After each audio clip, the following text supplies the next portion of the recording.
Amy. How are you? I'm wonderful. I'm taken by, is that a quilt behind you? Yes, Oh, it's yes, beautiful. it is. Thank you Yeah, so it's really much. beautiful. Beautiful is this movie. It's amazing. I Thank you. laughed, I cried. A lot of emotion come back to me from the time I had a baby. Yeah. How old is your child? He's 8 now, 8. Oh, and I good think we age. forget everything Yeah. after sometimes after 2, 3, 4 years. Yeah. And then I remember everything. It was so emotional. I was like, I want to see more and more and more about these movies. Congratulations. Thank Beautiful. you. Thank you so Beautiful. much. And how did you prepare to be a dog? Just to start. Well, I think what's great about this is it's sort of this slow transformation. So by the time I'm doing sort of the physical work of being a dog, she's already sort of feeling really at home in that feral place. Yeah. Are Yeah. you a dog person? Oh, yeah. I love dogs. I have Uh, 3. it's easier. Yeah, I A love cat, it. a cat person too? I would have cats. I don't have cats right now, but I do like cats a lot. I do. I will. Sad. I will have cats one day. Yeah. Yeah, I love Yeah. both too. I love them. Yeah.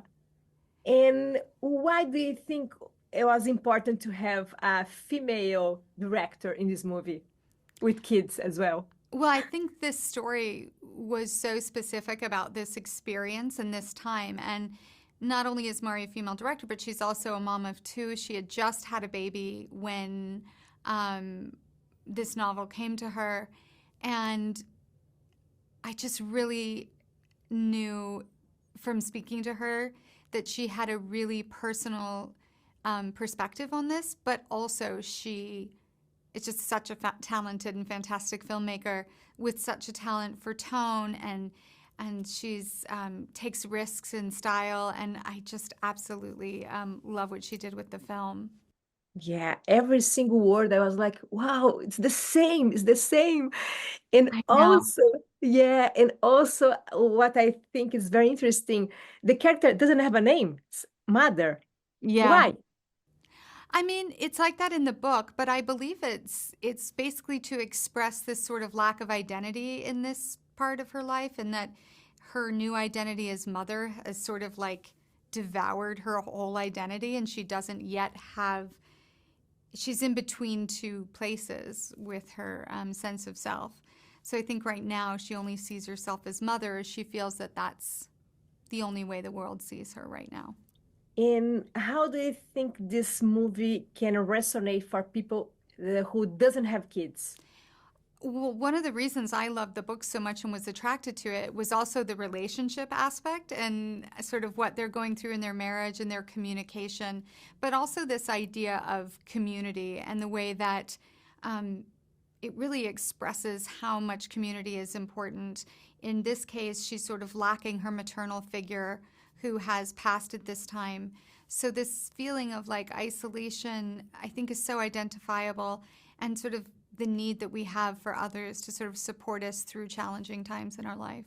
Could you see yourself when we had the kids? When I had my daughter, Yes. oh, there were definitely aspects of it.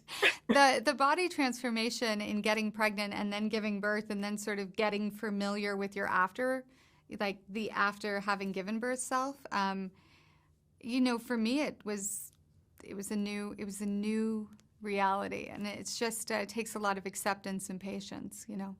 And how important do you think it's for the fathers watching this movie? My husband loves the movie. He feels very seen. um, in a fun way. I like the way that Mari deals with the relationship where the father isn't actually a bad guy. He just isn't really tapped in. He's a great guy and he's doing what he thinks is best for his family, but he's just their communication is off. So I think there's a lot for men to, I think men will see themselves in it, but also will be able to like laugh and go along for the ride with Mother and with Nightbitch.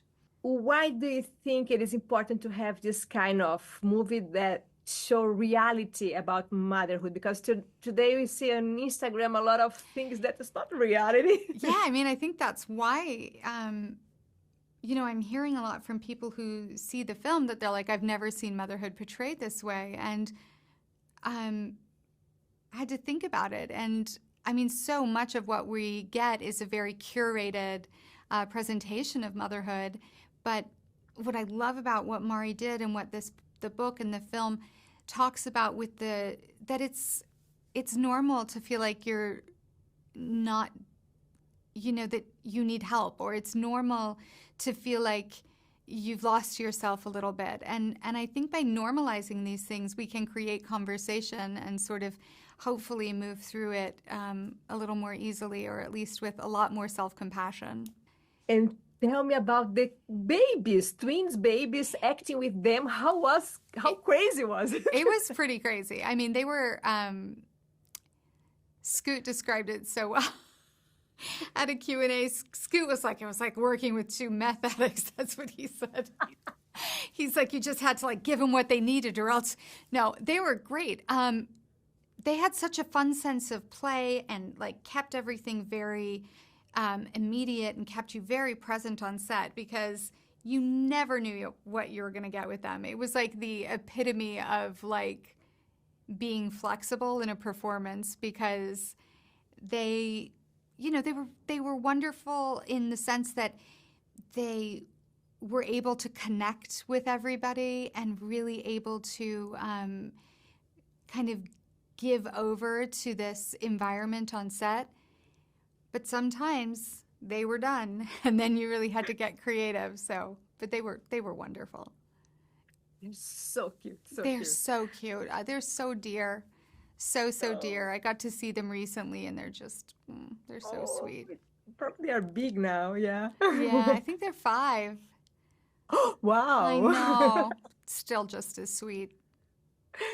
Time flies, and also now time flies, and I have to finish. Thank you. It was so great talking with you. Thank you. Thank you. I love it again, and congratulations. Thank Amazing. you. I appreciate it. Bye.